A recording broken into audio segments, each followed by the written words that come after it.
आइए बच्चों, हम वही छंद को आगे वाली वीडियो में डाल रहे हैं। इस वीडियो में कि हमने बताया था एक फार्मूला यमाता राजभान सलगा। ये बहुत ही इम्पॉर्टेंट फार्मूला है। जिस तरीके से गणित में फार्मूला होता है उसी तरीके से ये फार्मूला है गणों को गिनने के लिए। अर्थात जो हमारे छंद होते हैं उनकी एक नियम होता है, उनका एक परिपाटी होती है, उनकी एक रीति होती है। उन रीतियों को किस तरीके से इस फार्मूले में रखा गया है, आइए हम उसी को डिस्क्राइब करते हैं। अर्थात इसका डिटेल्स हम बताते हैं कि यमाता राजभान सलगा ये फार्मूला कैसे हमको मिला। आपको भी आसानी से याद हो जाएगा कि यमाता राजभान सलगा आखिर है क्या चीज और इससे कितनी चीजें सॉल्व हो सकती हैं। ये एग्जाम में बराबर पूछा है और आपके लिए भी बहुत ही आसानी होगी।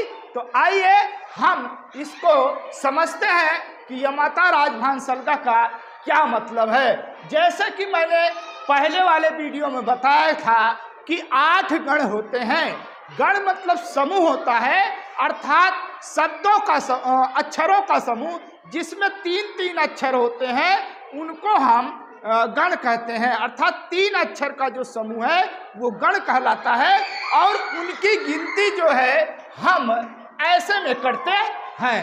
तो यमाता राजभान सलगा ये हमारा एक फार्मूला है। इसको हम देखते हैं कि गण का नाम यहाँ लिखा है उदाहरण और यहाँ लिखा है चिन्ह। अर्थात यह से हम यगड़ पढ़ेंगे, यगड़ पढ़ेंगे और इसका उदाहरण यमाता यानी 3-3 लेटर को लेते जाएंगे। अर्थात यह से यगड़ और 3 लेटर का उदाहरण बनाएंगे और उसके बाद चिन्ह आपको मैंने बता दिया कि ये लघु का चिन्ह है और ये दोनों जो है 2-2 मात्राओं के चिन्ह है। अब आइए देखते हैं, जैसे यगड़ लिखा हुआ है और यहाँ यमाता लिखा हुआ है, य फॉर यगड़ और यगड़ से यमाता यानी यहाँ तक आप जो इसको ले लोगे। अर्थात या में अगर गिनती करोगे तो केवल 1 मात्रा है और माँ में गिनती करोगे तो माँ का 1 मात्रा और आ का 1 मात्रा, ये 2 मात्रा हो गई। इसी प्रकार से इसमें भी 2 मात्रा है। तो यमाता राजभान सलगा, तो य से यगड़, यमाता में आपने देखा कि इसका सिंबल कैसे बना, उसी प्रकार से माँ से मगड़ हुआ और मगड़ जब लेंगे तो माँ से लेके 3 लेटर लेंगे। अर्थात वो रा तक जाएगा, यहाँ तक आपका जाएगा माँ से। अर्थात हुआ क्या, माँ तारा। यहाँ देखिए आप माँ तारा लिखा हुआ है तो मगड़ में माँ तारा हुआ। अर्थात इसमें भी 2 मात्रा है और इसमें भी 2 मात्रा है और इसमें भी 2 मात्रा है, इसलिए हम 2 मात्रा का चिन्ह लगा दिए हैं। इसी प्रकार से जब माँ खत्म हुआ यानी मगड़ खत्म हुआ तो तगड़ का नंबर आता है। जब तगड़ का नंबर आता है तो त से लेकर के हम 3 लेटर ले लेंगे। ताराज, ताराज देखेंगे यहाँ लिखा हुआ है, अर्थात इसमें 2 मात्रा है, इसमें 2 मात्रा है, इसमें केवल 1 मात्रा है। इस प्रकार से रगड़ की बात करेंगे तो 3 लेटर ले लेंगे, उसकी भी काउंटिंग हम कर लेंगे। उसके बाद जगड़ की बात करेंगे तो जभान हो जाएगा, उसकी भी मात्रा देखेंगे।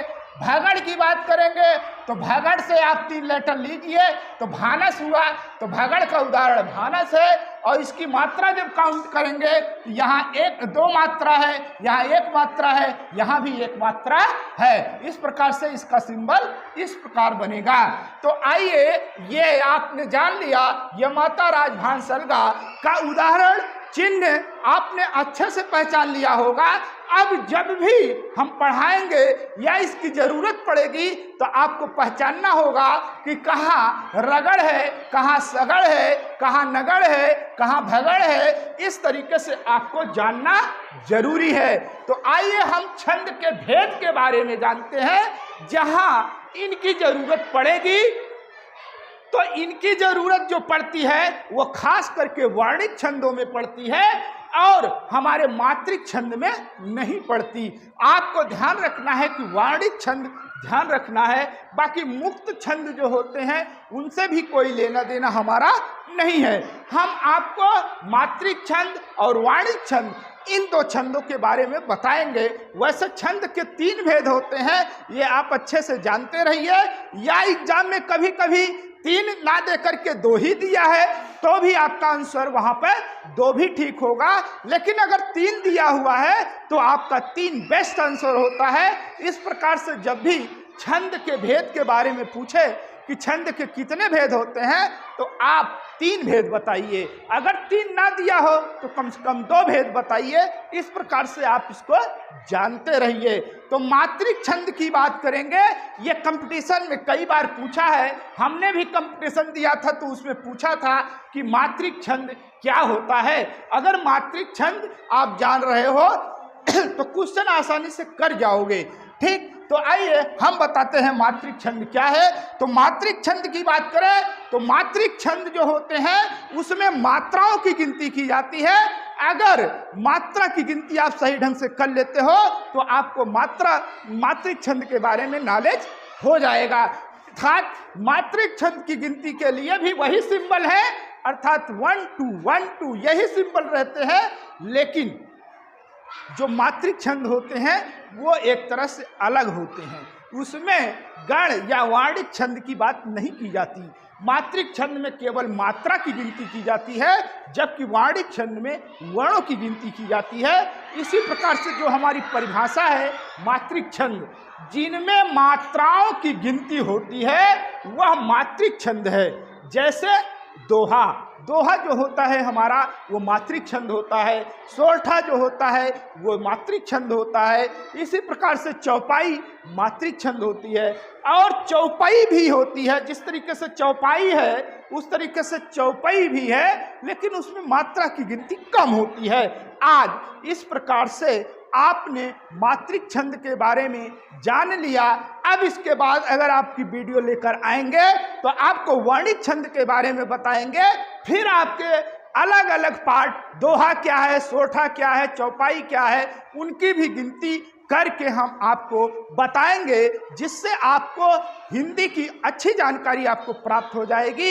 इस वीडियो को लास्ट तक देखिए, अच्छे से देखिए और हमारे चैनल को सब्सक्राइब, लाइक और शेयर जरूर कीजिए। धन्यवाद।